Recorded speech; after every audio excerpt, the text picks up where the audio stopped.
Bem, meus irmãos, boa noite. Então, sejam todos bem-vindos aqui na nossa aula aqui com o Edson, tá?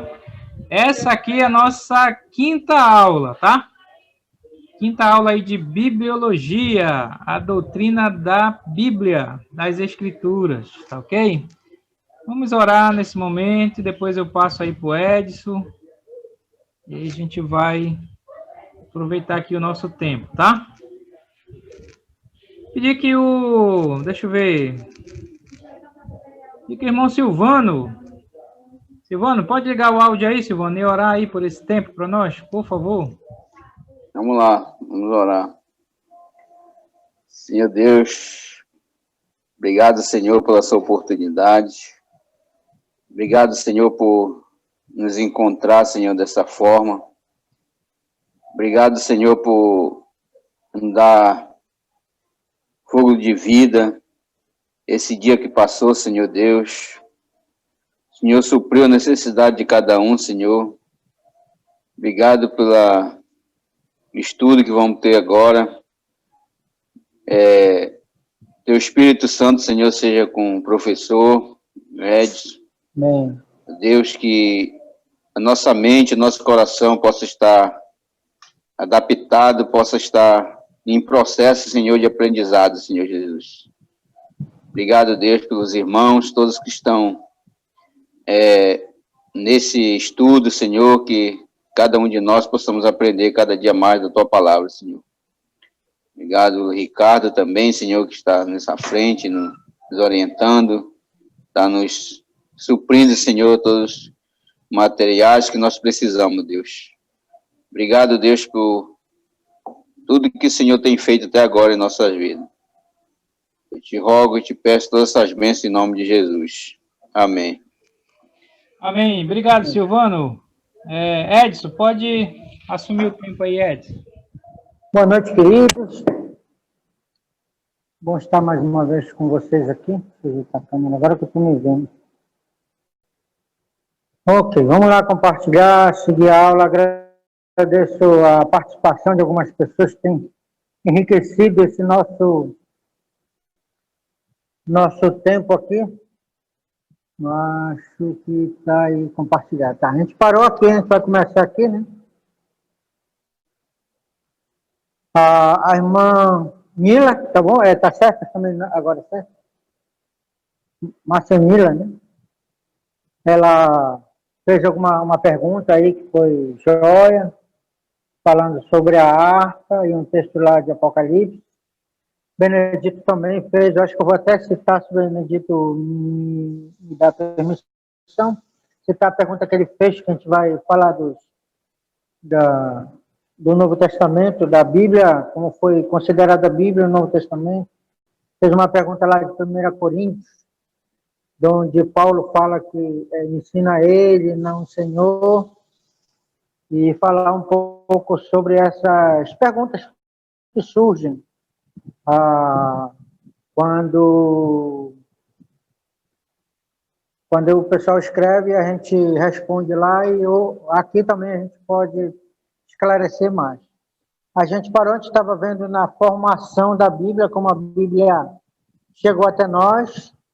Nós vimos que foram escritos vários livros, que alguns não fazem parte das nossas escrituras, que temos hoje, porque muito se perdeu.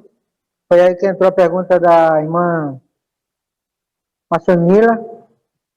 Vou chamar de Mila também, se ela me permitir. Mais facilmente, já nunca vi mais coisa para aprender.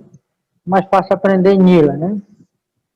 A irmã Nila perguntou também sobre a arca, que foi mencionado que quando Nebuzeradão, acho que é o nome do general babilônico, invadiu Jerusalém 3 vezes. Na última ele queimou Jerusalém, acho que foi 563 a.C. E aí já desapareceu a arca e os textos bíblicos desapareceram, né?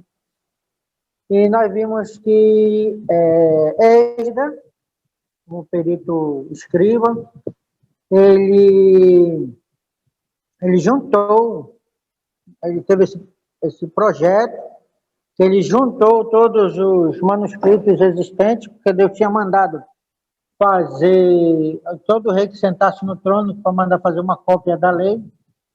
Se presume também que mandou fazer cópia dos outros livros que foram escritos e colocados perante o Senhor, foi colocado do lado lá da arca, né? O Alberto também falou que não foi dentro da arca, eu até não ia dar também tudo dentro da arca, mas as pedras da lei era o que estava lá dentro da arca.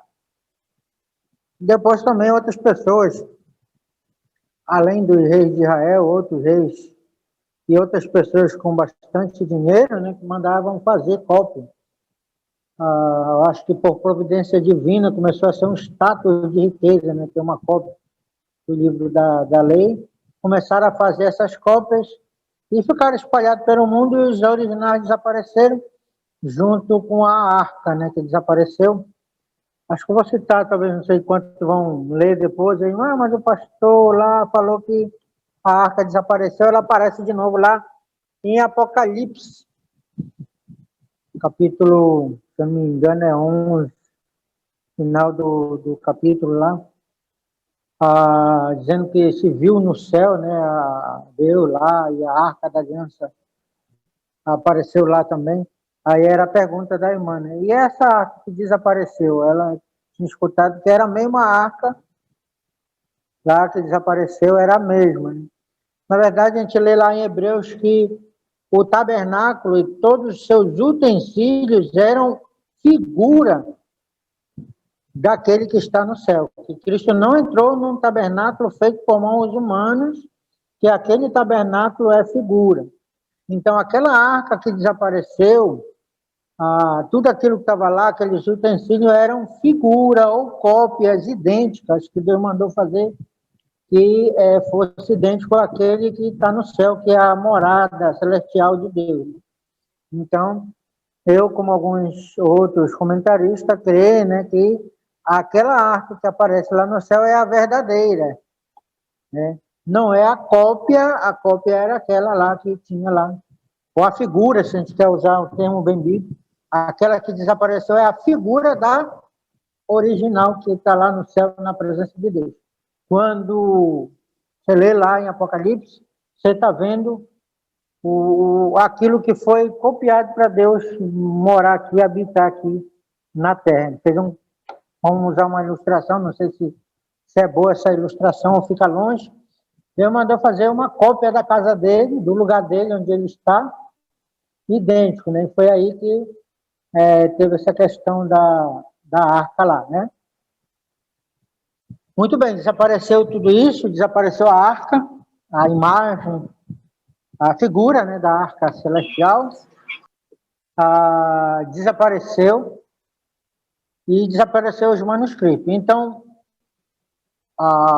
Esdra, ele montou um projeto que, segundo a tradição dos judeus, você vai encontrar católicos, muitos eruditos católicos, vão dizer que é só uma... Eles têm até razão, né? É uma tradição dos judeus. Isso é uma história que os judeus inventaram, né? Mas assim como eles creem, né, nisso, eu também creio, né? E acho que a maioria dos crentes, os cristãos, os teólogos reformados também acreditam nisso, que os judeus não creem que é uma história, um mito, uma lenda. Qual é a lenda que eu estou falando? A lenda de que Esdra, né, montou um projeto chamado a Grande Sinagoga, que reuniu os textos, os livros que Deus preservou e que existia na época, e nos entregaram as escrituras atual que temos hoje, que é a escritura hebreia, né, que temos. E organizou aquela divisão que nós temos, a Tecná, né, os escritos, a lei, os profetas e os escritos, né, Tecná. A gente viu lá o acróstico daquelas sílabas Tecná, significa cada um desses em hebraico, né, lei, e profeta e os escritos. Jesus chamou, né, pelo apelido dos escritos, que era Salmo, por quê? Porque era o primeiro livro dos escritos, era Salmo, né?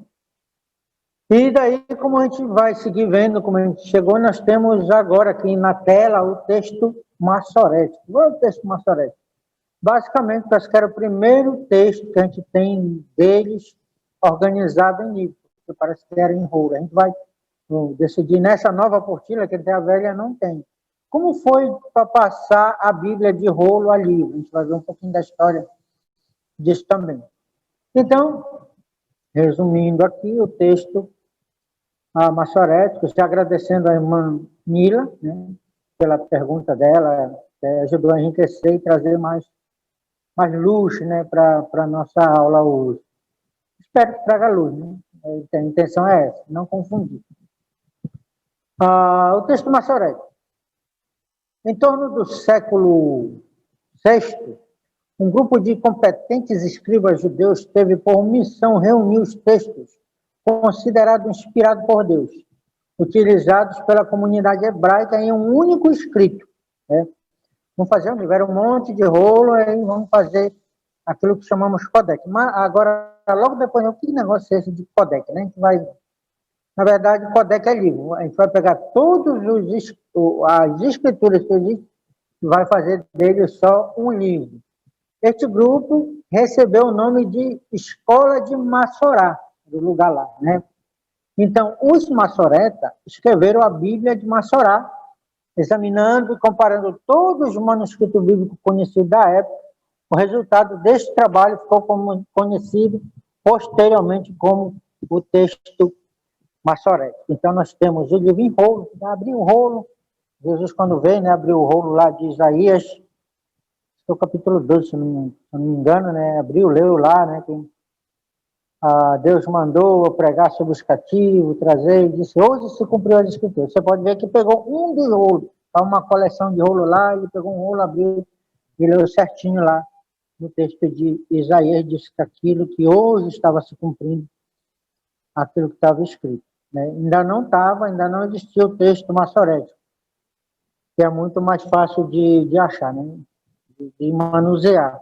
Então, o primeiro, se podemos dizer livro, é esse aqui, é o texto maçorético, a Bíblia em livro. Pastor, mas não foi quando inventou a imprensa, foi o primeiro livro impresso? O primeiro livro impresso no formato que nós temos hoje. Né? Antes da imprensa, tinha livros feitos, a gente vai ver daqui a pouco, não vou adiantar. Você tem pergunta aí? A gente vai ter um espacinho para pergunta. Então, a gente viu lá que é o primeiro texto em livro, né? Em códice, o primeiro códice que a gente está vendo, né? Que a gente viu perguntar, sair na prova, qual foi o primeiro códice da Bíblia? Foi o texto maçorético. Esse foi o primeiro. Foi daí que passou a códice. O que é códice? Como foi que passou de rolo a códice? Vamos lá tentar, vou devagarzinho. Os que aprendem rápido têm paciência com aqueles que vão mais lento, a gente vai pelo passo do mais lento. Tá? Então, o que é um códice? Para entender o que é um códice, vamos entender o que é um livro. O livro é uma obra de cunho literário, artístico, científico, etc., que constitui um volume para fim de documentação, futura consulta, né? Então, os livros eram escritos em forma de colunas, confeccionados em forma de rolos, para facilitar a leitura. Iam desenrolando para diante do que se lia e enrolando o que foi lido. E abrindo, só abria a parte que lia, aí quando você avançava a leitura, né, você avançava, abria assim e enrolava o que você já leu. Tá? Então, era assim que era feita a leitura em rolos. Tá? Era assim que era a Bíblia também. Aí nós temos os pergaminhos, era um rolo feito de pergaminho. O que era o pergaminho? Eram feitos de peles de cabras ou ovelhas, no caso. Por que ele tinha esse nome? Ele tinha esse nome por ser considerado uma invenção dos gregos da cidade de Pérgamo, né? Então, isso era material para escrever, né? Eram rolos que escreviam, e eram feitos de peles de animais, principalmente de cabras e de ovelhas. E pessoal lá dessa cidade patentearam, né? Chamaram para eles, né? Falaram que eles que inventaram, por isso ficou, são os pergaminhos, né? São os materiais escritos da cidade de Pérgamo. E os papiros? Os papiros já é uma invenção dos egípcios, que eram rolos feitos da planta chamada papiros, né? Que deu origem ao nome do que temos hoje, que nós chamamos de papel, que usamos hoje também que também é de origem vegetal. Não é o mesmo, né? Mas tem origem vegetal. Já o códex. O que é o códex? O códex foi uma invenção dos romanos. O códex era um livro feito com tábuas de madeira. Eu fico imaginando que não era uma tábua tão grossa. Tem uma pranchetinha aqui, não sei se você consegue ver. Devia ser uma tábua dessa grossura, né? Também tem origem vegetal, né? De certa forma aí. Vocês estão vendo aí, né? Nessa tela pequena. Né? Então era mais ou menos assim. Só que o códex já era feito em formato de livro. Só que as folhas do códex eram feitas de madeira, um pouco mais duro. E tinha várias vantagens o códex, que são os livros que nós temos hoje. Podia ser manuseado mais facilmente, a gente vai folheando, né? Podia escrever na frente e no verso da folha, ou da tábua, no caso, né?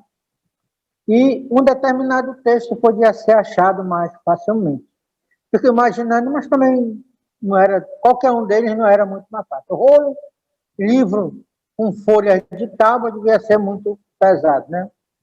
Outra vez um moleque indo para a aula de mochila levando um livro feito de tábua, né? Ia ficar bem engraçado os moleques abrindo ali. Parece desenho lá do Fred Flintstone, né? Tem aquelas tábuas de ferro, é meio parecido, só que eu acho que era mais fino que o livro lá do Fred Flintstone. Né? Tá, estão acompanhando até aqui, pergaminho e o papiro, capaz que o papiro fosse mais antigo que o pergaminho, eu não tenho essa informação, mas era uma invenção egípcia, o pergaminho uma invenção grega, e o códex, que é o livro com folhas de madeira, invenção dos romanos, tá? Se acompanharam até aqui, não se preocupe. Vamos aqui avançando. Depois o códex começou a ser fabricado com peles de cabra, que duravam mais. E de papiros, que são os livros de hoje, né? Quando falamos de livros, podemos estar nos referindo a um ou vários rolos, ou códex ou codex, o codex é o caderno, na verdade. A gente vai usar esse termo, que eu acho que esse termo ficou um termo técnico, que hoje são usados para os livros que contêm as escrituras, os livros que contêm todos os livros juntos das escrituras. O primeiro desse livro, o primeiro códice, o primeiro codex, foi o texto lá, massorético, né? Foi escrito possivelmente em pelo de cabra, foi costurado manualmente e fazia aquilo e era manuscrito. A diferença da imprensa, mas como foi na imprensa quando inventaram a imprensa? A imprensa colocava toda aquela letra lá, era tipo um carimbo grandão que, em vez de escrever cada coisa na folha, já carimbava. E a cópia também depois ficava ali guardado, ficou muito mais fácil reproduzir os livros. Essa era a diferença aí da imprensa para os livros antigos. Os livros, eram encadernados. Me imagino que a imprensa só fazia imprimir, a encadernação também era manual, mas aqui se fazia os livros e também tinha aquela encadernação manual, que era, só que era manuscrito, né? Então, há dois tipos de manuscrito. Você vai ver quando for procurar. São os unciais. O que é os unciais? Unciais são os escritos todos com letras maiúsculas. Converso muito com o Ricardo hoje na internet. Escrever com letra maiúscula significa que você está gritando, né? É uma tradução, você quer falar alto, quer chamar atenção, você escreve com letra maiúscula. Geralmente o Ricardo, quando está escrevendo comigo pelo WhatsApp, ele escreve tudo em maiúsculo. Aí eu sempre brinco com ele, para de gritar comigo, fala baixo, fala em minúsculo. Então, aí que são os escritos cursivos. Alguns, hoje, até também usam como escrito minúsculo, mas alguns mais técnicos vão usar o termo cursivo. São todos os escritos com letra minúscula. Né? Você tem um exemplo aqui dos iniciais, tudo com maiúsculo, e o texto aqui ao lado direito, os cursivos, escrito todo em minúsculo. Né? Aí nós temos também agora o Códice de Leningrado, né? Escrito em pergaminho e datado de 1008 depois de Cristo. É a cópia completa, né, no livro das escrituras hebraicas, a mais antiga, né, do mundo. Este manuscrito serve como texto básico para as modernas traduções da Bíblia e encontra-se na famosa Biblioteca Pública de São Petersburgo. Não sei se falei certo. Quando a gente não sabe falar, a gente fala rápido para o final, né? São Petersburgo, Leningrado, na Rússia. Por isso é conhecido como o livro de Leningrado. Na verdade, a gente fala que o termo técnico é o Códice. Aí tem um termo mais técnico, mais sagrado, dá mais peso, né, para aquele livro lá, né? Mas o Códice é um livro, simplesmente isso, né? Mas para dar mais peso, não, livro não. Livro é qualquer livro, né? Mas aquele é um códice, né? No entanto, na metade do século XX foram descobertos, entre os rolos do Mar Morto, cerca de 220 manuscritos ou fragmentos bíblicos. Esses manuscritos eram mais de 1000 anos antigos que o Códice de Leningrado. Olha só o que aconteceu. Deus preservou ali, né? Passou agora, não sei quanto já fez a publicação, na verdade nem tive tempo para ver ainda. Vamos ver se eu pego os vídeos que deixaram gravados sobre a caverna de Qumran, que encontraram lá esses manuscritos, mais ou menos 220 manuscritos. São os manuscritos do Mar Morto. Né? E o Códice de Leningrado confirma um fato importante. Embora os rolos do Mar Morto contenham alguma variação fraseológica, o que é essa variação fraseológica?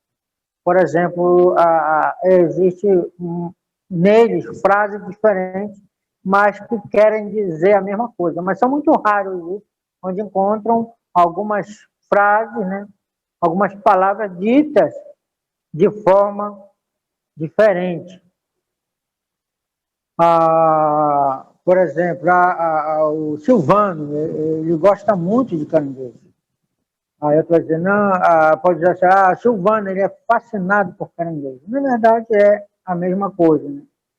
Então, nenhuma dessas variações afeta o sentido é o mesmo. Então, os manuscritos, mais de 200, ou mais ou menos 220 manuscritos encontrados, 1000 anos mais antigos que o Códice de Leningrado, só confirmaram aquele Códice de Leningrado como realmente bem fiel às escrituras que Esdra, segundo nós cremos, segundo os judeus creem também, Esdra juntou e compilou todos esses livros e estão igualzinho ainda como está lá, né? Acabamos a 4ª aula, né? Muito bem, até aqui a gente vai passar agora para a 5ª aula, né? A gente concluiu a 4ª aula, na 5ª aula, mas não se preocupe, a gente está indo dentro do cronograma, estamos acompanhando direitinho. Alguma pergunta, algum acréscimo, alguma coisa nova, alguma coisa que você entendeu? Vamos lembrar da nossa filosofia de aproveitar melhor o tempo virtual, né, para ser breve. E se tem uma pergunta mais longa, fazer como um exemplo de alguns irmãos, estão perguntando no privado. Exatamente. Eu fiquei pensando, eu acho que alguns vão ter dúvida. Como é que passou de rolo a livro, né? Hoje nós temos o livro. Na verdade, passou de rolo a códex, uma informação, até eu também ficava até pensando, o que é um código? Pois é, não sabia Eu não vou isso. explicar para os meus alunos, não vou entender o que é um código. Códigos são livros, né? A Bíblia hoje em livro já não é coisa de Gutenberg, já existia antes. O que revolucionou com Gutenberg foi a questão das cópias. Não deu mais trabalho na cópia. Da feita que teve uma matriz para imprimir as Bíblias, aí foi mais fácil, não tinha que fazer mais cópias, só tinha que imprimir, né? Antigamente, mesmo que tinha os livros também eram manuscritos e tinham que ter todo o cuidado para fazer as cópias. Tá bom, então nós vamos passar agora para a aula 5. Eu acho que tá bom aqui, né? É essa aqui. Agora nós vamos continuar o assunto de como a Bíblia chegou até nós, né? Como a Bíblia chegou até nós vamos falar do Novo Testamento. Nós falamos do Velho Testamento, como os livros foram se formando, escrevendo, como eles se perderam e como Esdras procurou eles e juntou tudo num rolo. Não foi só num rolo, né? Juntou os vários rolos e estabeleceu o cano das Escrituras. Nós vemos o texto maçorético, o primeiro texto reunindo eles todos num só tomo, num só livro. Todo o Velho Testamento tem um só livro, né? E nós temos também a cópia era a cópia mais antiga, num só livro, juntado, num só livro, a cópia mais antiga é o texto de Leningrado, lá da Rússia, né? E agora nós vamos ver como foi que se formou, como foi que o Novo Testamento chegou até nós. Como o Novo Testamento chegou até nós. Então vamos lá. O Novo Testamento. Tem algumas coisas aqui que eu não tive tempo, eu estava pesquisando algumas coisas, até encontrei um errozinho aqui que eu li, você vai corrigir na sua apostila. A Nova ou Velha eu acho que tem o mesmo erro ainda, né? O Novo Testamento. O que dizer, a gente já falou do Velho Testamento, mas o que dizer agora dos 27 livros das escrituras gregas cristãs? Por que a gente fala escritura grega cristã? Porque o Novo Testamento foi escrito todo em grego, que era a língua, né, daquela época, a língua mundial daquela época, né? Estes livros foram escritos por alguns dos apóstolos de Jesus Cristo e alguns dos seus primeiros discípulos. Os primeiros cristãos fizeram cópias desses livros, segundo a tradição dos escribas judeus. Ou seja, o que ele está falando? Ele está falando que a mesma ciência, a mesma técnica para fazer cópias de livros, eles usaram para fazer dos livros do Novo Testamento. Colossenses 4,16, que diz assim, vou pedir para alguém ler aí. Eu vou ler essa aqui, depois eu vou dar mais oportunidade para vocês lerem. Colossenses 4,16. Falando de Colossenses, dessa carta, uma vez lida, né, essa carta, uma vez lida, esta epístola perante vós, providenciai também para que seja lida aos laodicenses, e a dos laodicenses seja lida igualmente perante vós. Olha só, o que significa aqui? Providenciar significa providenciar para ser lida, significa fazer cópia para aquela igreja. Então, manda essa carta para lá. Então, ia perder parte. Então, o que se entende quando fala providencie para que essa carta seja lida também, não era só para ser lida uma vez, mas para ser lida sempre. A ideia é para que fosse ensinada na outra igreja lá daquela outra cidade de Laodicense. E aqui nós entendemos também que tinha outra carta, foi perdida, que se não fosse perdida, certamente seria parte das Escrituras, a carta dos Laodicenses, que Deus não preservou, né? Por algum motivo, Deus não preservou. Então, nós temos a carta dos Colossenses, para ser lida nos Laodicenses, e a carta que Paulo escreveu os Laodicenses, mandaram fazer uma cópia também para ler lá em Colosso, né? Lá em Colossenses. Muito bem. A 1 Pedro 3,15, a gente já passando como foi que essas cartas chegaram a ser escrituras. Chegou um momento em que Pedro até falou, né? E tende, isso em 2 Pedro 3,15, 16. E tende por salvação a longanimidade do nosso Senhor, como igualmente no nosso irmão, como igualmente o nosso irmão Paulo nos escreveu, segundo a sabedoria que lhe foi dada. Aquela sabedoria que nós vimos lá, que foi falado em 1 Coríntios, capítulo 2. Né? Nós escrevemos segundo sabedoria, né? Está falando de inspiração das Escrituras, aquele termo técnico que a gente já explicou. Então, ele escreveu segundo sabedoria que lhe foi dada.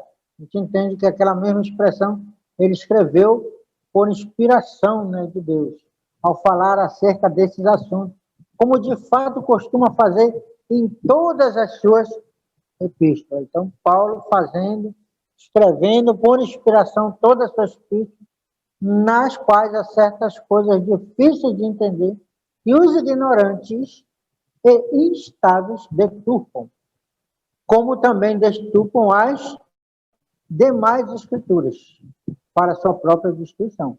Então, já Pedro, falando das epístolas, das cartas que Paulo escreveu, ele já está declarando aqui que todas elas, ele falou aqui, as outras, como 1 Coríntios, a gente explicou com aqueles gráficos lá, foi escrita por inspiração. E se a gente não está conformado que essa sabedoria significa inspiração de Deus, Pedro coloca as cartas de Paulo, igualmente o resto das Escrituras. Então, todas as cartas que Paulo escreveu são consideradas parte das Escrituras. Muito bem. Vou dar uma pausa aqui. Alguma pergunta sobre isso? Muito bem. Então, vamos lá. Vamos seguir a nossa aula. Não tem nenhuma pergunta que você podia surgir, né? Estamos falando da inspiração do Novo Testamento. Muito bem. Voltamos aqui a compartilhar a tela e vamos seguir com o nosso estudo. Vamos falar agora das sequências nos quais os livros do Novo Testamento foram escritos. Aqui nós vamos começar a sequência pela cronologia que nós temos aqui. Eu estou me baseando pelo livro, né? A Bíblia através dos séculos, né? Algumas outras cronologias vão estar um pouco diferentes, mas a diferença é bem pouca. Eu não estou aqui para debater qual cronologia, qual foi primeira. Às vezes, talvez, em algumas cronologias, uma carta vai estar na frente da outra, vai ter um pouquinho de diferença, né? Mas eu vou basear nessa aqui, desse livro, que foi a base que eu fiz dessa apostila. Primeiro, aqui nós temos as primeiras coisas que foram escritas, né? Foram as epístolas de Paulo. Mas não foram os evangelhos? Está primeiro na Bíblia, né? Mas, segundo a maioria, também não foram os primeiros escritos, né? As epístolas de Paulo, falando de todas elas, foram os primeiros escritos do Novo Testamento. São 13, começando com Romanos até Filemão. Foram escritas entre 52 depois de Cristo a 67. Do ano 52 a 67. Mais ou menos, no caso aí, né? Pela ordem cronológica, o primeiro livro do Novo Testamento é 1 Tessalonicenses, escrito no ano 52. 2 Timóteo foi a última, né, de Paulo, a última epístola de Paulo, escrita no ano 67, pouco antes dele morrer. Né? o apóstolo Paulo morreu em Roma, foi martirizado lá. Esses livros foram também os primeiros aceitos como canônicos. Acho que não teve dúvida. Depois que Pedro falou de Paulo, já facilitou a canonicidade e a aceitação dos escritos de Paulo como as escrituras.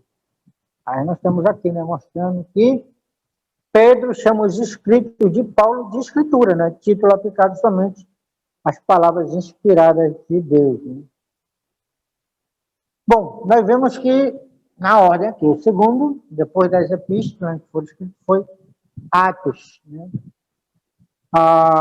Parece que Atos devia estar na frente, né, que foi escrito. Não falar escrito devidamente, devia ser ou publicado, ou entregue para a pessoa, porque Lucas começou a registrar algumas coisas que nós vimos até da história de Paulo, a história da conversão de Paulo. Apesar de ter isso, foi antes de Paulo, a conversão de Paulo foi antes dele escrever as epístolas, né, mas aparentemente foi registrado um pouco depois. O Atos dos Apóstolos foi registrado, a história vem de antes, mas foi registrado em 66 depois de Cristo, possivelmente porque Lucas foi pegando informações, né, fazendo acurada investigação, né, para poder escrever o seu livro. 63, né, no fim dos 2 anos da primeira prisão de Paulo em Roma. Dando sequência, nós vemos aqui os evangelhos, né? Esses evangelhos, a princípio, foram propagados oralmente. Acho que eu já falei isso aqui, né? Eles falavam, não havia perigo de enganos e esquecimento. Era o Espírito Santo que lembrava tudo que ele é infalível. João 14, 26, se eu não me engano, diz assim, que quando ele vier, ele vos ensinará e vos fará lembrar todas as coisas que vos tenho ensinado. Os evangélicos sinóticos, o que é sinótico? Sinóticos são aqueles que contêm a mesma coisa, né? Que são os mesmos escritos. Então, nós consideramos Marcos, Lucas, João sinóticos. Apesar de não ser uma cópia um do outro, eles registram praticamente exatamente os mesmos eventos com poucas diferenças, né? Com pequenas diferenças. Então, os sinóticos foram escritos entre o ano 60 e o ano 65. Marcos em 65. João foi o último evangelho escrito. Foi escrito em 85. Entre Lucas e João foram escritas quase todas as epístolas, as cartas de Paulo. Paulo chama Mateus e Lucas de escrituras, ao citá-lo em 1 Timóteo 5,18, que ele fala que não atarás a boca do boi que come o milho, né? Porque o trabalhador é digno do seu salário. Então, são palavras de Jesus registradas. Você vai fazer essa correção que está marcada aí. Eu acho que está MM 10:10, mas é Mateus 10:10, tá? E Lucas 10:7. Você corrige aí na sua apostila, tanto na velha como na nova, acho que deve ter o mesmo erro aí. Tá M maiúsculo, M minúsculo. Eu pensei até que era um livro apócrifo esse que tinha aí. Mas é Mateus 10:10. Eu estava procurando. Estava tentando procurar esse versículo, eu perdi um pouco de tempo, não deu para fazer animação. Eu acho que daqui para frente as animações sejam pouco. Nós damos sequência aqui, né, na nossa linha do tempo da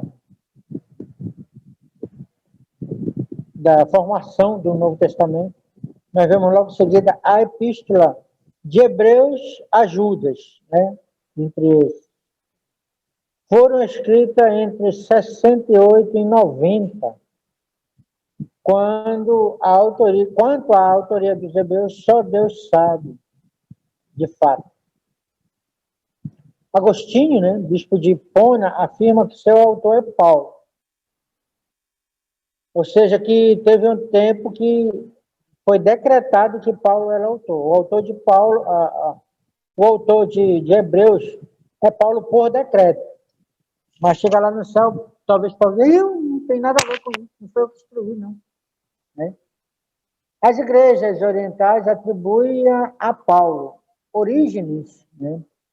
Homem mais ilustre da igreja antiga e anterior a Agostinho afirma: quem a escreveu, só Deus sabe, com certeza. Há muitas especulações.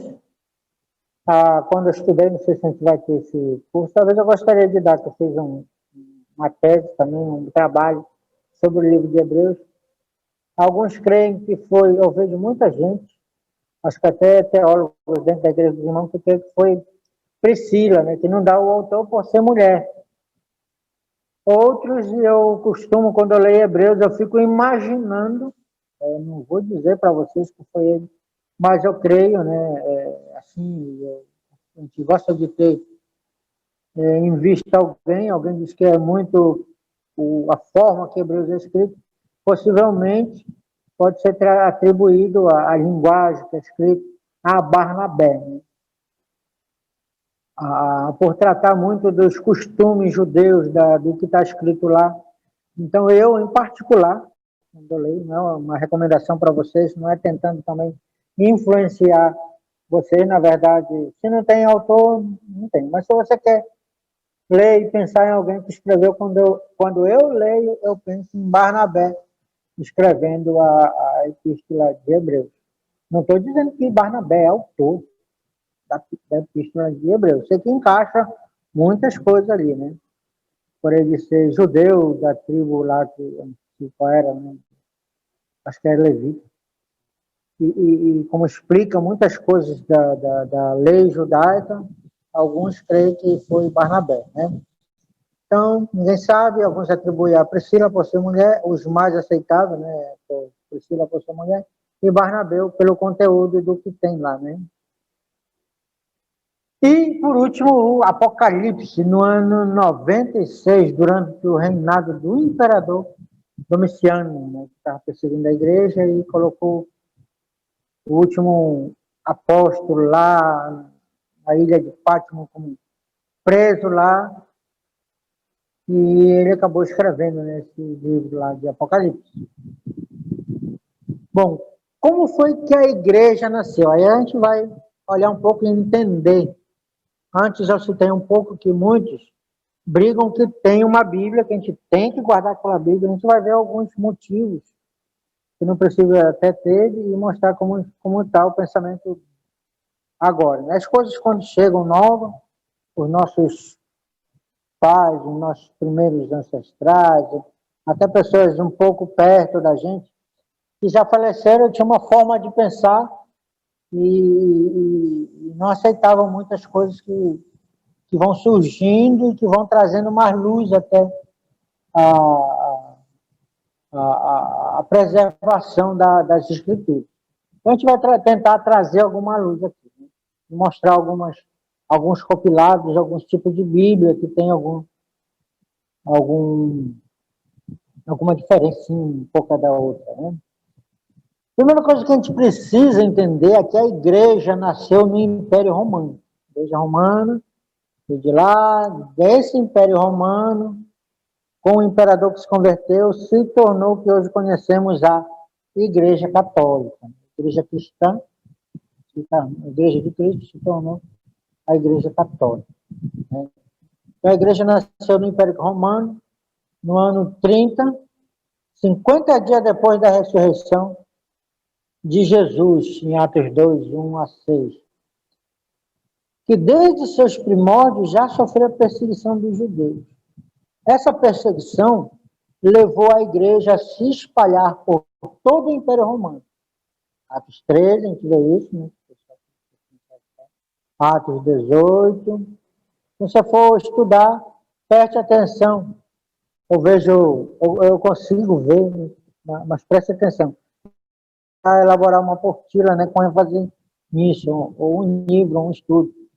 Porque em Atos, Jesus falou que vós, ao descer sobre vós o Espírito Santo, vocês Você recebereis poder e serei minha testemunha em Jerusalém, em Judéia, em Samaria e até os confins da terra. Eu fiquei muito impressionado. O livro de Atos é um registro de Atos 1:8. Aí você vai ver a mensagem de Deus sendo pregada em Jerusalém, como a igreja cresceu em Jerusalém, o pessoal ficaram satisfeitos. Depois começou a expandir para a Judéia, vai mostrando bem, cada capítulo vai mudando de cena a pregação do evangelho, não deixando do outro, a igreja sigue em Jerusalém, mas do avanço do evangelho. O livro de Atos vai mostrando como a igreja começou em Jerusalém, como se expandiu até a Judéia, ali para a banda da Antioquia, né? A Judéia, aí foi para Samaria, se converteram lá, por isso que eles falaram em línguas, chegaram aqui lá, Judéia, Samaria, e também quando ele ultrapassou nas viagens missionárias de Paulo, chegando até os confins da terra daquela época, e continua sendo escrito Atos até hoje, né? Então, nós temos aqui a primeira, a segunda, a terceira, aí alguns consideram a quarta viagem missionária. Quem gosta de missões tem que falar disso, porque quando Paulo vai preso, né, para Roma também acontece algumas coisas ali. Alguns falam que quando Paulo foi preso, e alguns, acho que é uma carta, também fala disso, da primeira, segunda e a terceira e a quarta viagem missionária, porque conta a viagem que Paulo foi levado preso. Alguns não falam viagem missionária porque ele foi preso. Hoje em dia, os teólogos modernos creem que uma viagem de trabalho, uma pessoa se muda, sai, pega, muda de trabalho, saiu daqui. Não foi uma viagem missionária. Por quê? Porque não foi planejado, mas nos planos de Deus está. A irmã Érica, se não me engano, a informação que eu tenho, me corrija aí, irmão, se eu estou errado. É uma brasileira, acho que é brasileira, deve ter nascido no Brasil, deve ter parente brasileiro, foi para a Itália aí, conheceu o esposo dela aí, então, posto, bonitão aí, galante, se casou. Então, se fosse escrever a história dela, é uma história de casamento da irmã Érica com o irmão Jordano. Mas alguns dizem, não, o casamento não, a história é a viagem missionária.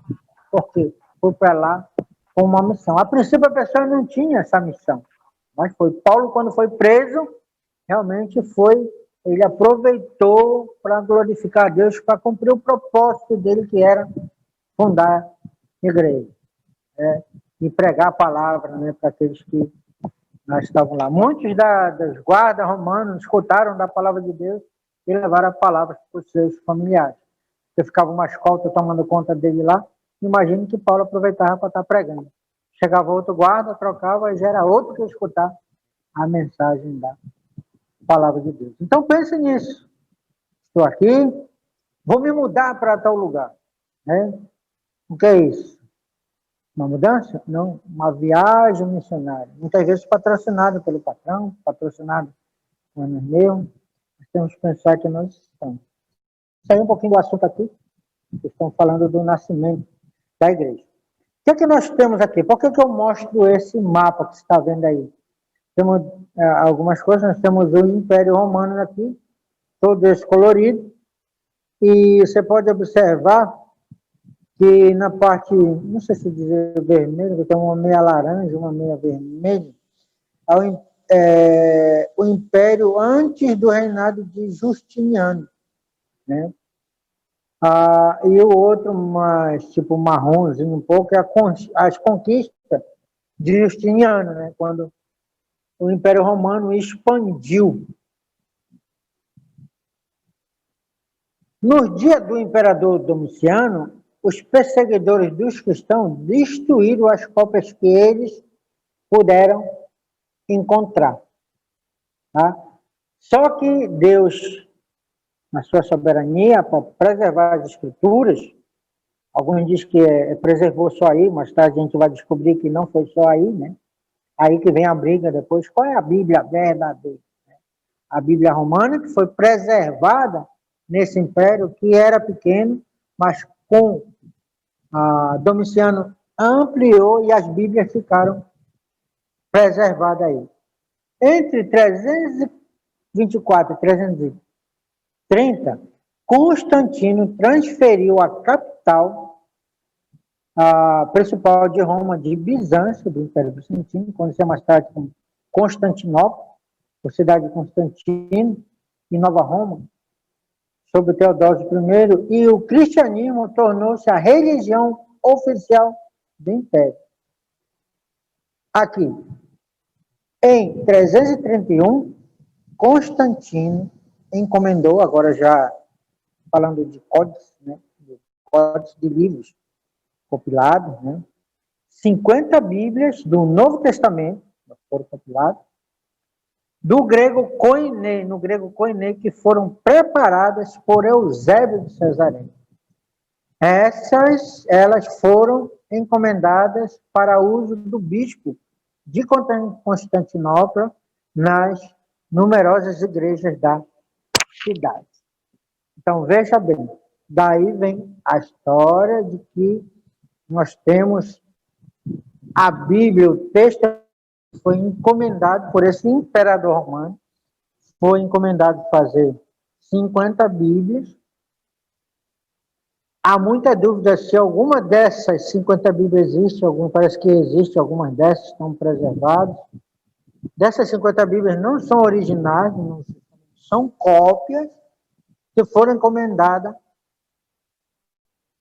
por esse rei romano, que oficializou a religião romana, como o cristianismo, como a religião oficial de Roma. E como o cristianismo tinha que ser ensinado em Roma, tinha essas 50 Bíblias primeiras, que foram preparadas por Eusébio e foram entregues, né, para as igrejas que eram construídas até pelo próprio Império Romano, as grandes catedrais tinham essas Bíblias, né? O que aconteceu? Nós vimos aí, o que a gente está falando agora aqui, né? Esse mapa aqui, dentro desse mapa, está aquele outro mapa, porque nós estamos falando da invasão maometana. Por que eu estou falando da invasão maometana? A invasão maometana, o que a gente está falando? Está falando dos muçulmanos. Não estou falando mal dos muçulmanos, nem pregando aqui o ódio aqui com relação. Mas existe uma tensão muito grande, tanto entre os muçulmanos e os judeus, e entre os muçulmanos e os cristãos, né? Um cristão que entende bem das escrituras, ele vai ser, de certa forma, aliado com os judeus.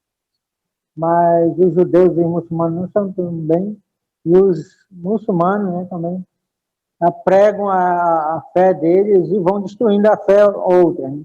Então, quando eles invadiram, você vê aqui nessas cores aqui, né? Principalmente, eu acho que nessa área meio tipo cor açaí, né? Onde eles começaram, onde eles invadiram, onde eles chegaram, eles destruíram toda a Bíblia e impuseram, não sei se foi essa a palavra certa, eles obrigaram as pessoas a seguir a fé islâmica. Então foi aí que eles também destruíram a Bíblia. Depois teve outras, começou a ter aquelas guerras, né, as guerras religiosas, que teve as cruzadas, que a igreja cristã, sob o domínio romano, tentou recuperar aquela região que foi perdida pelos muçulmanos, que eles chamavam das grandes cruzadas. Saiu o rei Leão comandando o exército, um exército em nome de Deus, para recuperar aquelas cidades que foram perdidas pelos muçulmanos. Por que eu estou falando dessa invasão muçulmana, do Império Romano? Por quê? Porque os muçulmanos não conseguiram invadir o território romano. Se você observa aqui em tudo que está colorido aqui, né, para cima, na parte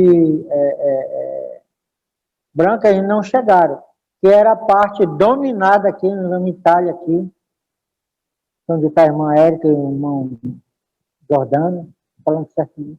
Itália foi preservado, isso aqui, a Creta, a Grécia, o Império Bizantino aqui, eles não conseguiram, o Império Romano tinha um exército muito forte, protegeu os cristãos, protegeu o seu domínio romano e, por providência de Deus, protegeu as escrituras.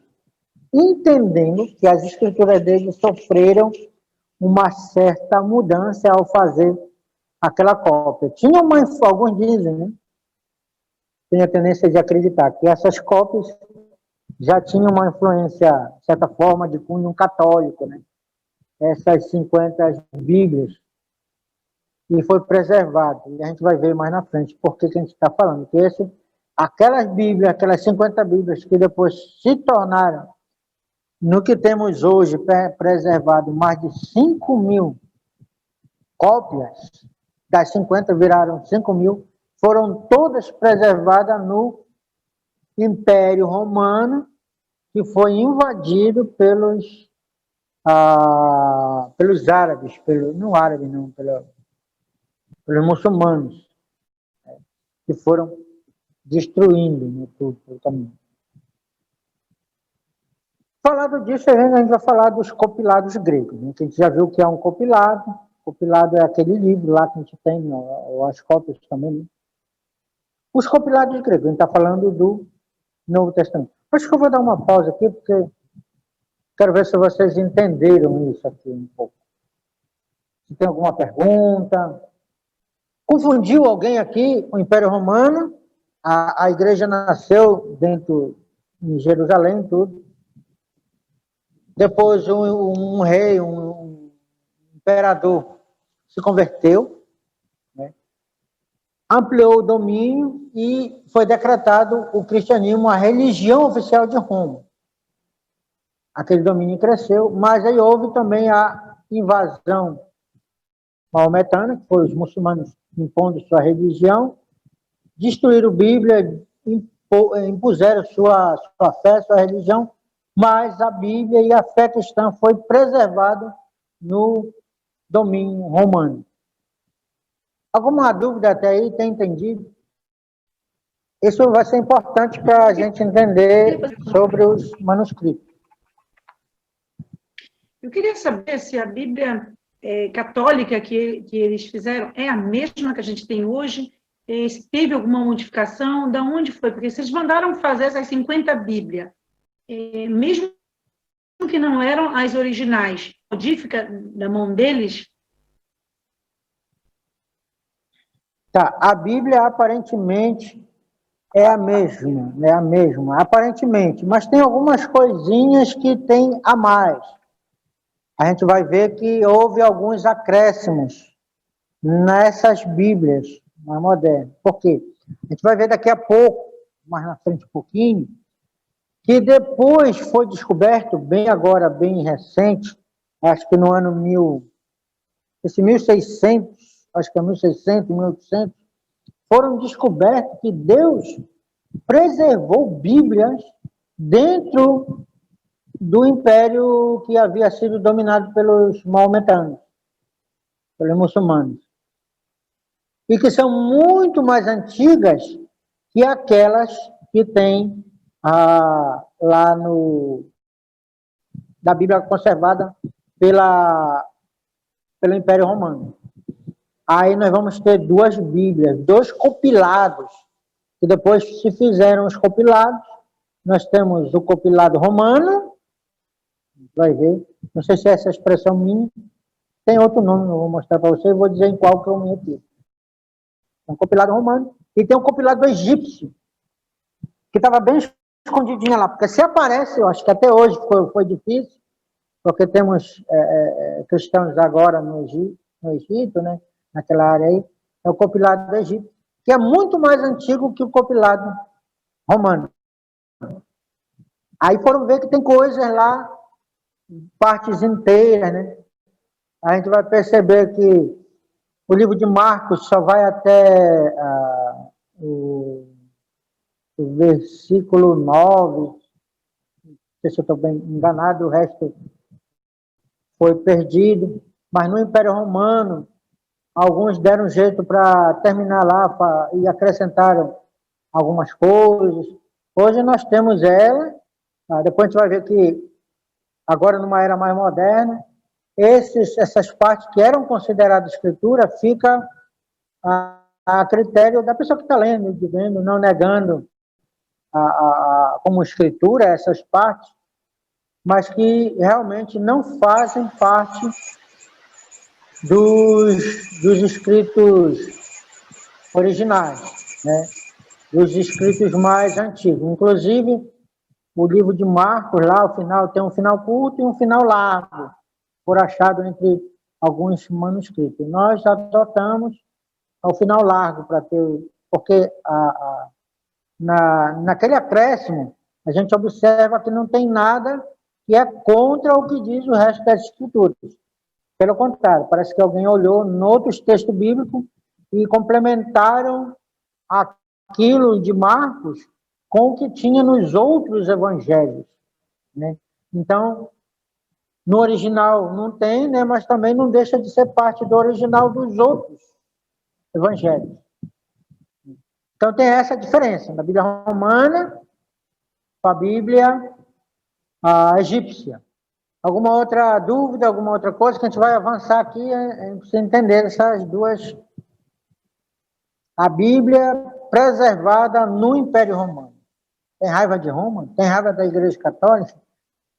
Ela teve, Deus usou ela para um propósito. Não vamos jogar pedra aí, vamos aproveitar o que tem de bom. Preservaram a Bíblia para nós. Voltando aqui, vamos dar seguimento agora, né? Muito bem. Os compilados gregos. Quem está falando? Está falando do Novo Testamento. Com relação aos manuscritos gregos do Novo Testamento, existe basicamente 2 compilados. Que a gente vai falar. Primeiro é o texto recepto. Por que tem esse texto recepto? Eu acho que bem, esse texto, eu não tenho certeza, eu vejo agora na minha mente, mas eu vou falar, mas não falar meio seguro, depois eu posso até procurar e até acrescentar na apostila depois. Sabe que o texto recepto é o texto recebido, ou seja, o texto que nós recebemos da igreja. O problema para algumas pessoas é que essa igreja é a igreja romana, a igreja que nasceu e foi preservado pelo império, pelo exército romano que protegeu os cristãos que ali estavam, incluindo a Bíblia e esse texto. Então, alguns reformados, principalmente, defendem esse texto como o texto sagrado. Esse é o texto sagrado. Nesse texto recepto, ele não tem os colchetes, marcando que aquela parte não contém os mais antigos manuscritos. Os mais antigos manuscritos são o que eu chamo os escritos egípcios, né, que foi encontrado na área lá. E nós temos o texto crítico. Por que o texto crítico? Porque sai muita crítica nesse texto. Acho que é o texto recebido e um texto que é crítico porque ele é, de certa forma, rejeitado pela Igreja Católica como pela Igreja Reformada. Eu acho que vocês devem ter estudado um pouco na história da Igreja, a diferença entre a Igreja Reformada, porque a gente, apesar de adotar muito da doutrina reformada, nós não seguimos a Igreja Reformada, né? Não somos Igreja Reformada. Nós somos uma reforma bem humilde que não apareceu na história. E se a gente fosse ver do que a gente segue, é uma igreja pós-reforma, né? Reformando o que a Igreja Reformada não reformou. Nós nascemos, muitas igrejas nasceram dos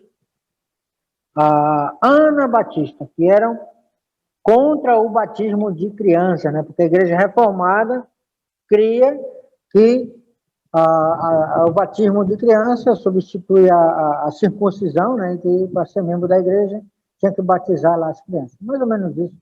Dentro das institutas de Calvino e no no Catecismo de Westminster, você vai lá ver a doutrina do batismo de criança, essa doutrina da Igreja Reformada. Com respeito à salvação, a questão do calvinismo, né, a doutrina de Calvino, com respeito à salvação, nós abraçamos, adotamos, mas nós não abraçamos toda a doutrina reformada. Por que eu estou falando isso? Porque texto Receptus é o texto da Igreja Católica e da Igreja, muitos da Igreja Reformada. Nós temos o texto crítico. Mais tarde a gente vai ver também que tem um texto crítico, o texto, alguns adotam, né? O texto crítico, nosso texto é esse. Teve uma época que entre os pastores foi dado umas Bíblias, falando na Bíblia, mas entregaram para a gente, eu até recebi um quando eu fui para o Chile, perdi esse livro, que era uma concordância exaustiva, mas baseada no texto Receptus. E foi promovido muito esse texto Receptus na época.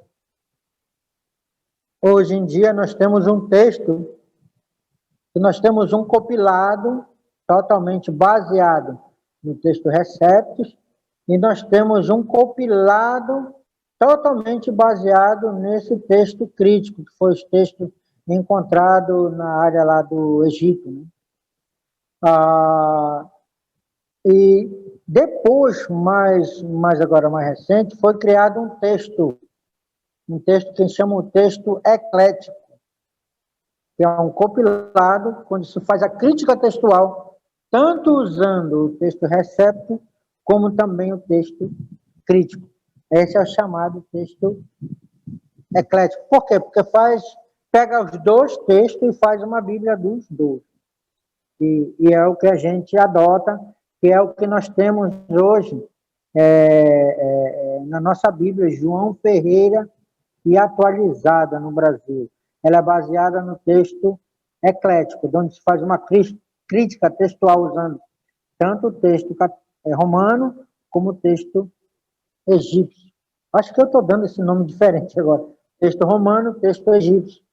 Eu penso que usar essa terminologia para esses dois textos ajuda a entender melhor a diferença. Bom, o texto Receptus, texto majoritário, o texto Receptus, por que tem esse nome? Porque o texto Receptus tem esse nome. O texto majoritário tem esse nome porque ele é um número maior de bíblias, de manuscritos, de compilados, né?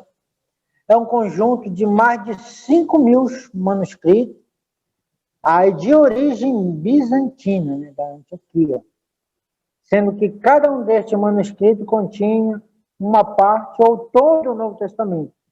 Tais manuscritos não são os mais antigos, já tinha falado um pouco disso. Século 8, 9, 10, por aí, né? Estes manuscritos possuem poucas variantes textuais entre si. Claro, foram todas baseadas naquelas 50 Bíblias, alguns vão dizer. O texto Receptus, na verdade, é uma compilação dos textos contidos nestes manuscritos. O texto Receptus é uma compilação, pega tudo isso, faz uma crítica textual dos textos romanos, uma crítica é só o texto romano, e faz um só livro desse baseado no texto conservado pelo Império Romano. De modo que a compor um único texto grego contendo todo o Novo Testamento.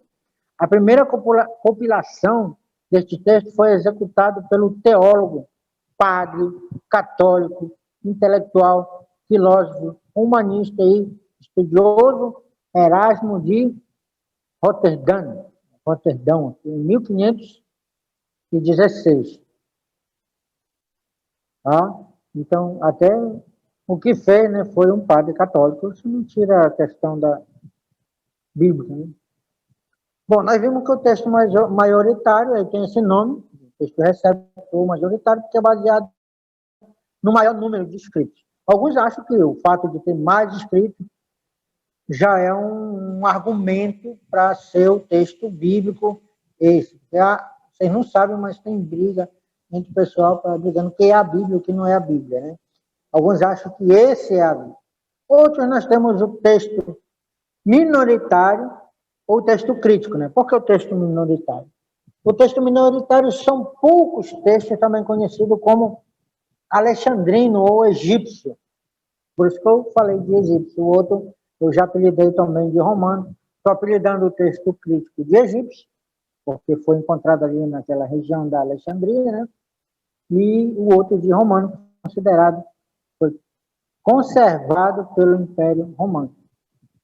Sendo alguns deles consideravelmente antigos, datados de até o segundo século depois de Cristo. Minoritários são poucos, são baseados basicamente em 90 compilados, né?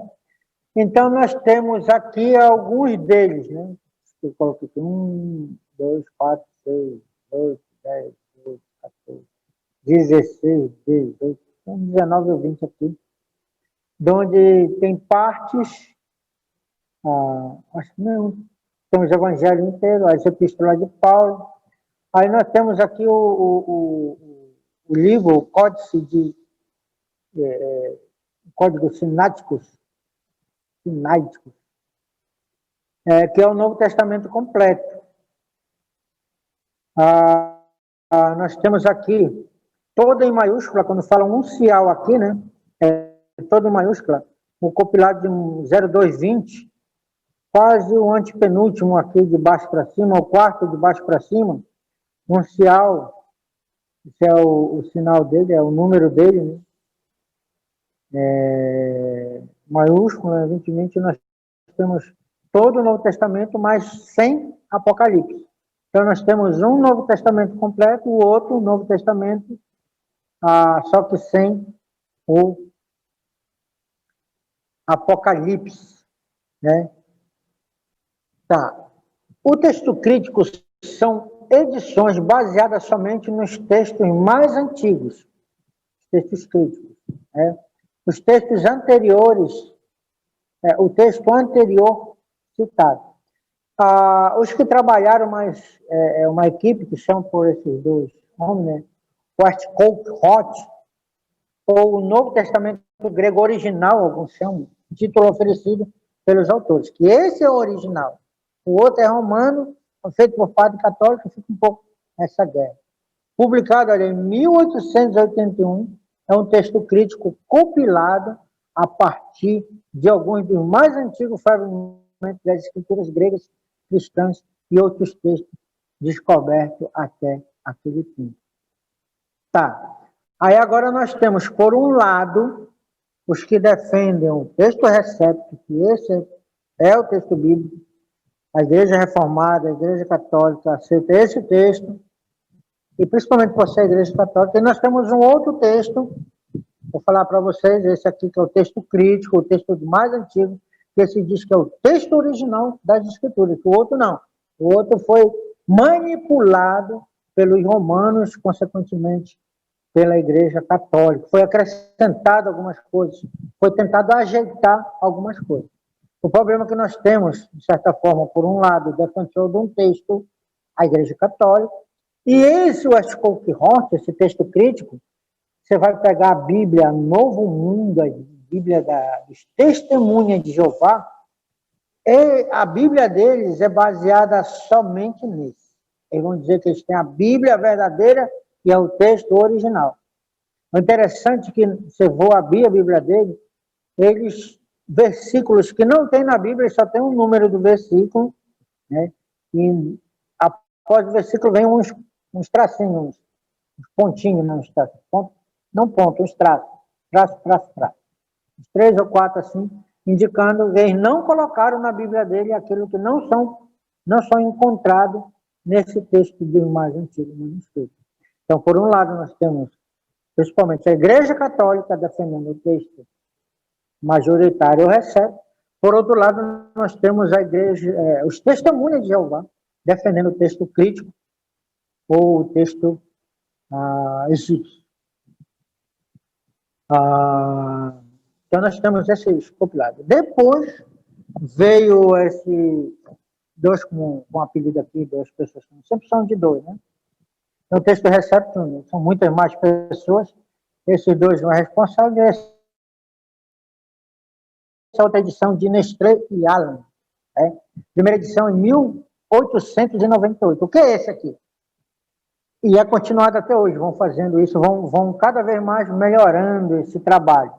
É continuada pelo Instituto para Pesquisa Textual do Novo Testamento. Atualmente vai na sua 28ª edição, que foi feita em 2012. Esse texto de Nestlé e Allen, ele é chamado, como eu falei anteriormente, o texto eclético. Ele faz uma crítica textual e faz um novo compilado, baseado tanto no texto majoritário, como no texto crítico, e criou um terceiro texto, que é o texto que alguns apelidam ele de eclético, porque mistura os dois, faz uma crítica dos dois. E a nossa Bíblia, nossa, da Igreja dos Irmãos, e basicamente da Igreja Batista, né? A igreja congregacional, igreja cristã, as igrejas que basicamente vão quase pelo mesmo caminho, usam esse texto que nós usamos hoje, a Bíblia, edição revista e atualizada no Brasil. A ideia, a gente está até conversando entre os pastores, e uma recomendação minha, pelo também que eu estou fazendo, e junto com o Egon também, que tinha feito um debate sobre isso, porque essa edição que nós temos da Revista Atualizada do Brasil fazia 60 anos que não passava por uma revisão. E tem muitos textos que as pessoas não conhecem. Eu, quando estou lendo o meu devocional, minha esposa está do meu lado, ela quase não deixa eu fazer minha devocional. A gente faz separar junto, mas ela fica, tá bom, o que significa isso aqui? Vitupéria. Bom, João, isso aí, e eu sei porque eu sou pastor, tenho que estudar, tenho que saber as palavras que a gente lê. Vitupéria é vergonha. Não é porque não fala vergonha, não é porque a Bíblia é antiga. Né? Aí ela tá, amor, que negócio é esse que ela está dizendo que os homens acumulam enxúndia na ilhada? Aí ela me perguntou, mas o que é isso, enxúndia na ilhada? Não, ele está falando que os homens acumulam gordura na cintura. E por que não escreve gordura na cintura? Não, meu irmão, que essa Bíblia foi escrita há 60 anos atrás, foi corrigida. E na época que foi escrita, essa palavra usavam, as pessoas liam e entendiam, as pessoas de 60 anos atrás. Né? As pessoas que sabiam ler, que eram instruídas, entendiam. Aí já sabemos que essa Bíblia, revista e atualizada no Brasil, tem muitas palavras em desuso hoje em dia. E saiu, e eu recomendo que você vai ler a Bíblia, não vai encontrar muita diferença, porque ela está organizada da mesma forma, as ordens das frases estão bem parecidas, só que eles tiraram as palavras que estão em desuso, né, que não são mais usadas nos dias de hoje. Em vez de estar lá enxúndia na ilhada, está lá gordura na cintura. Em vez de vitupério, está lá vergonha e algumas outras palavras. Em vez de chacorrice, palavra de doble sentido. E assim por diante. E essa nossa Bíblia, usamos, ela é baseada nesse texto. Esse pessoal trabalha, eles revisam esse texto, não é fixo, eles revisam, vão mudando, fazendo a crítica textual, trazendo nova para a gente, é o texto eclético. E essa Bíblia é a Nova Almeida atualizada. Grava esse nome. Experimente ler essa Bíblia, você vai ler e vai entender melhor. Principalmente vocês aqui do Brasil, né? A Nova Almeida atualizada. Tem uma aliança meio deitadinha. Né? Chegamos às 9 horas, com 1 minuto. Então, nós vamos aqui deixar para algumas perguntas. Obrigado para aqueles que estão basicamente me enriquecendo, fazendo suas perguntas, me ajudando a pensar melhor, a elaborar melhor o curso. E eu estou disponível, né, para você que queira fazer alguma pergunta, conversar um pouco mais. aí eu estou disponível para você, para responder as suas perguntas. Espero não haver desilusionado aqueles que já fizeram perguntas, né? E eu estou aprendendo também. Então, agora, eu já falei muito, agora é a hora de vocês falarem, né? Se tiverem alguma pergunta, for rapidinho, eu respondo aqui. Se for demorado, eu respondo no grupo ou no privado, como vocês preferirem.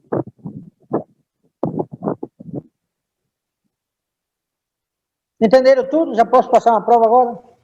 Eu queria falar mais um pouco sobre crítica, essa crítica textual. Crítica textual. A gente vai, não chegou hoje, a gente vai ter a tarefinha agora na próxima aula, você vai precisar completar a tarefa da página 28, 29, acho que é na apostila antiga, né? Aquela tarefinha lá, você vai entender. Se Deus quiser, tenho fé que vocês vão entender, né? Aquela tarefinha vai ajudar muito você a entender a crítica textual. Como é que ela é feita, o que é, aí a gente vai entender. Hoje a gente não entrou nela, a gente entrou só nos manuscritos, como foi que eles chegaram, o manuscrito romano, o manuscrito egípcio, e o manuscrito que usamos nós, que é o apelidado por eclético. Foi aí que eu fui aprender o que significa eclético, eu não sabia o que era eclético. Você que era um time de futebol parecido àquele lá do sul, né, o Atlético, só que esse é o eclético. O eclético significa misturado, que junta duas coisas, né? Eu coloquei assim na minha apostila, eu coloquei que eclético é a junção dos dois, né? Do recepto e do crítico. Exatamente. Muito bom. Por isso que é Daniel de Ouro, tem que tirar aqui de barro. Daniel de Barro, né? Pois é, acho legal. É muito bom esse estudo aí. Bom, se não tem pergunta, vamos já fazer uma prova, não, brincadeira. Vou deixar com o Ricardo. Bem, não adianta a gente querer avançar mais um pouco, tá? Então a gente vai encerrar aqui. Eu vou enviar o vídeo. Eu sei que para muitos esses assuntos são bem... primeira vez é bem complicado. Acho que eu para mim, eu tenho que fazer umas duas vezes que nem o Benedito. Não, é a segunda ou terceira vez que eu estou ouvindo aí o Edson falar aí. E fora virou só uma bola de neve. E fora os cursos aí que eu já fiz. Realmente. Mas é assim, meus irmãos, preste bem atenção. Você não pega tudo de uma vez nesses assuntos que a gente não está acostumado a ouvir. Mas aí você vai depois ouvindo, a coisa vai preenchendo, vai encaixando, tá? Então não se desespere, não queira desistir aí do curso, persevere, continue, que a coisa vai encaixando aí na sua mente. E aí é interessante que quando você ouve algo, aí você lembra, olha isso que o Edson estava falando sobre o texto Recept, as versões, tá? Então vamos orar e aí você fica à vontade aí. Olha, você pode enviar para o Edson suas dúvidas, tá? Envie para o Edson, não envia para mim não, meu irmão. Minha área não é essa aí. É uma resposta sobre Apocalipse aí, escatologia, manda para mim. Né? Mas sobre... Isso aí é matéria do Edson, tá legal? Envia para ele aí as suas dúvidas. E aí o Edson com certeza vai tirar, tá bom? Então essa aqui, meus irmãos, foi nossa quinta aula, tá? Eu espero que vocês perseverem aí. Sexta-feira a gente esteja aqui de novo para a gente ter a nossa sexta aula aí com o Edson, tá ok? E aí o mais rápido possível eu vou editar esse vídeo e enviar aí para vocês a aula, tá bom? Então vamos orar, meus irmãos? Obrigado, Senhor, pelo esse tempo aqui com o Edson. Obrigado pela vida do Edson. Sabemos, ó Deus, que esses assuntos que não costumamos ouvir ou estudar, às vezes pela primeira vez, às vezes parece meio complicado, mas o Teu Espírito, Senhor, que habita em nós, vai nos ensinando cada vez mais sobre essas coisas. É importante, Senhor, nós sabermos sobre os assuntos que envolvem a tua palavra, Senhor, para que não possamos ser levados realmente por todo o vento de doutrina, toda a confusão que há hoje, Senhor, em relação à tua palavra, por não conhecer realmente como a Bíblia chegou até nós, como essas coisas realmente aconteceram. Muito obrigado, peço que o Senhor dê perseverança aqui para cada um, anima, Senhor, cada vez mais esses irmãos a quererem aprender mais do Senhor e da tua palavra. Obrigado, Senhor, nos dá uma semana abençoada e uma noite, Senhor, na tua presença, em nome de Jesus. Amém.